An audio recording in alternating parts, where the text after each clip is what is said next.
This civilization may look like a scattered people drifting across the seas in wooden ships, but it's not what you think, because beneath it was a system of terror built to break societies before the armies ever landed. The Vikings did not simply arrive, steal, and leave. They studied weakness. They understood fear. Their violence was not random or wild. It was targeted, rehearsed, and meant to leave kingdoms paralyzed before a shield was raised in defense. Their raids were messages. Their slaughter was instruction. And the lesson they delivered was simple. The world was no longer safe. If this form of violence wasn't carried out in this way, entire kingdoms would never have collapsed without a siege, because fear did the conquering before the army did. Viking terror did more than kill bodies. It shattered confidence, unstitched belief, and turned rulers into frightened men who wondered which coast would burn next. When slaughter becomes a strategy instead of chaos, it does more than win battles. It shapes laws, faith, memory, and surrender. It turns the world itself into a warning. The first great shock of the Viking world was not felt on a battlefield, but in a place where no one believed violence could ever reach. It struck a monastery, not an army, and it shattered the idea that the sacred was safe. In 793, when Viking ships came to Lindisfarne, they did not come only for treasure. They came for impact. The killing of unarmed monks was not a mistake of rage. It was a message written in blood. Nothing was protected, not even holy ground. Lindisfarne was a center of faith and learning, a symbol of peace and devotion. But the Vikings chose it for the opposite reason. They wanted Europe to understand that their power was not limited by walls, rank, or religion. They judged the heart of a kingdom, found its softest point, and stabbed directly into it. The raiders looted relics, dragged monks to the shore, and cut them down without hesitation. The monastery fell not because it was weak, but because its fall would echo through every church in Christendom. This was the beginning of psychological war. The Vikings did not only kill, they made the world watch helplessly while they defiled what others believed was untouchable. After Lindisfarne, the sea itself became a warning. Every horizon looked like a threat. Europe learned that the enemy was not simply powerful, he was unpredictable. And unpredictability is the sharpest blade of fear. The second wave of Viking terror did not strike the edges of a kingdom, but its pride, its capital, its symbol of rule. In 845, their longships sailed up the river Seine and moved straight toward Paris, not because it was undefended, but because it was visible. It was a message to kings: your throne cannot shield you. This was not plunder. This was humiliation, crafted as warfare. When the Vikings reached the city, they first crushed the Frankish army sent to stop them. They hanged the captured soldiers from trees as an offering to Odin, turning death into ritual and fear into spectacle. Paris watched its defenders die before the battle even reached the walls. Panic spread faster than the invaders themselves. Inside the city, churches were torn open, relics were seized, and citizens were butchered or tortured until every street sounded like surrender. The king, Charles the Bald, did not defeat the Vikings. He paid them to leave. 7,000 pounds of silver were handed over, a silent admission that fear had more power than steel. This siege became a turning point. After Paris, rulers across Europe did not fear losing battles. They feared losing prestige. They feared losing legitimacy. A crown that could not protect its own capital was little more than a decoration. Viking violence had evolved. It was no longer simply slaughter. It was the erasure of royal confidence and the birth of ransom as a weapon. The next great massacre showed that the Vikings were not only capable of striking capitals or monasteries, but they could pierce the heart of a community at its most unguarded moment. In 843, during a holy feast day in the city of Nantes, the people were not preparing for war.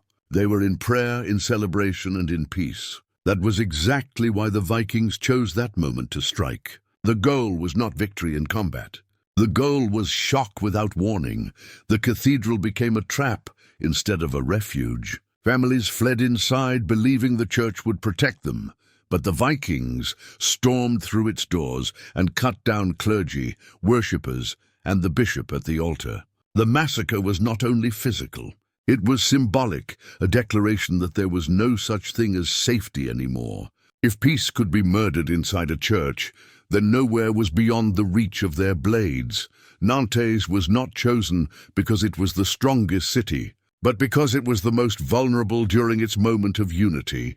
The attack turned faith into fear and celebration into carnage. It reminded every town along the coast that the Vikings were not fighting to defeat armies. They were fighting to crush the spirit of a people before resistance could even form.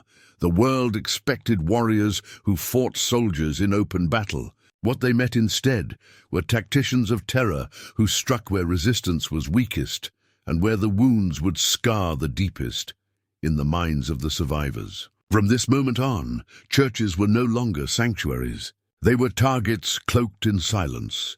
The final blow in this chain of terror was not aimed at soldiers or cities, but at memory itself. In 806, the Vikings descended on the island monastery of Iona, a place known not for wealth or armies, but for books, learning, and the guardians of history. What they destroyed there was more than a community.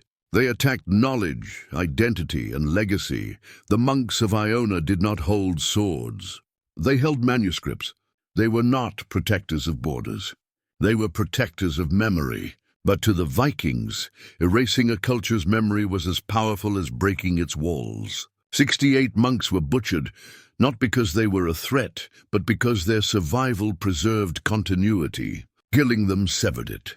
This was violence with a different aim. It did not stop at death. It targeted the future.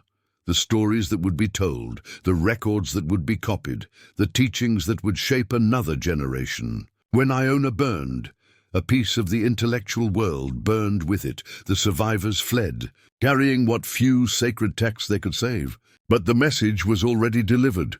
The Vikings were not simply raiders of land and wealth, they were raiders of meaning. They could unmake a legacy as easily as they unmade a city. Where they struck, not only blood spilled, history itself was left bleeding. These massacres were not accidents of rage or moments of chaos. They were deliberate choices, pressure points struck with precision to break the will of kingdoms before armies could defend them. The Vikings did not simply raid. They dismantled the idea of security itself. After Lindisfarne, rulers feared the sea. After Paris, they feared humiliation. After Nantes, they feared the collapse of sanctuary. After Iona, they feared the loss of memory and meaning. This is why Viking power spread so fast. Their greatest weapon was not the axe. It was the fear that arrived before the axe. Where they landed, trust died first. People stopped believing their kings could protect them. They stopped believing that holy places were guarded by God. They stopped believing their history was safe inside stone walls and scripture. A civilization does not fall when its walls are broken, but when its confidence breaks first, and the Vikings understood this better than any enemy of their age. They carved terror into the map of Europe, not by holding territory, but by hollowing out the courage of those who lived there. The real question is not which slaughter was the bloodiest, but which wound reshaped the world the most. Was it the death of monks, the humiliation of kings, the murder of worshippers, or the killing of history itself? Which of these Viking campaigns do you believe left the deepest scar, and why? Comment below. If you found this history, remember, the silence left after slaughter is also part of the record. So before you scroll past, leave your mark here. Comment which campaign you believe changed history the most, and why. Like the video if more forgotten history should be dragged back into daylight.